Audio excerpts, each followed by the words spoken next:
MLA-singna miyamgi ingtapa hanjilhandrabade miyamga loinana akanba khongjang changsinaba sem saba loide Youth of Manipur May 3 Manipurda Kanglup Maselgi lan haurakhiba tha mari mapung phakhiba numit tha asigi 3da saphonglakhiba Youth of Manipur na state asigi MLA-singda thamkhiba warepsingi matangda section warwal ama thamlakle ngarang Youth of Manipur na thorkiba cherol amada ngarang Youth of Manipur gi nahasingna Manipur laingakta thamkhiba warepsing adu thabak to onthokpage Mami urakta maramna nahasinghi apunba na tabidraba laingak amadi laingak loisingda section warwal ama nolungna thamjari haire warol sing adude chathariba parliament session asida Manipur gi MP singna house ta adjournment motion thangat piduna Manipur gi issue ase solve tawhanbiyo miyamgi kholau puduna Delhi chatkiba MLA singna hojik phawbogi waina marik sumba report Manipur gi miyam da khangan bigadaba nei Miyamgi kholau puduna Delhi da chatpada saruk yadriba MLA singna yaudabagi matik chaba maram pigadabani amasung political party gi khenaba thamdana MLA singna chathariba parliament session ase loidringai ge mangoina na Delhi da chatuna miyamgi oiba apunba kholau ase parliament session loidringai da phongdokadabani haire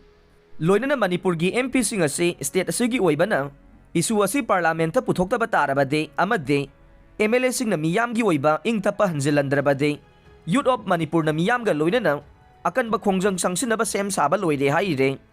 Delhi da leragliba BJP gi MLA singna Defense Minister Rajnath ka unakhre tha asigi taraka mathoi gi numidangda Youth of Manipur gi mihut chamana Chief Minister N Biren unaduna tongan ba demand sing taksin khibada Manipur lainga ki minister amasung MLA kulhumdoi gi marakta yanakhiba matungina demand sing asi taksiluna bagi damak Tha asigi taraga humdoi phawbogi manungda Delhi da salagani haikibagi matungin na Imphal thadokuna satkibadage ngasi phawba Delhi da leragliba BJP gi MLA Minister Singna ngarang nung tilpung amarom tarakpada Union Defense Minister Rajnath ka hakthengna na unakhre haide pawasina haibada Defense Minister ga unakhiba duda BJP gi MLA amasung Minister Singgi maikeidage Haujing Manipur da thogliba wathok sing ase loisinaba thabak paikhat pinaba taksin baga loinana Myanmar ga tainariba ngamkhai paringda sambal khabagi thabak loisinba Manipur da NRC chanahanba Manipur da gi popi pambi sing maru phangna muthatpada mateng pangbiba amasung wafam sing ase Prime Minister da su thabak oina pangthok piraknaba taksin binaba haizaki haire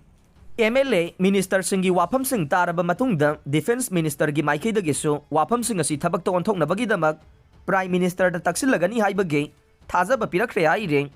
Panba yabade ngahan su MLA Minister singna Prime Minister ga unana bagi matam pibi na ba Prime Minister Office PMO da aiba chero lama pisin khiba laikhraba nei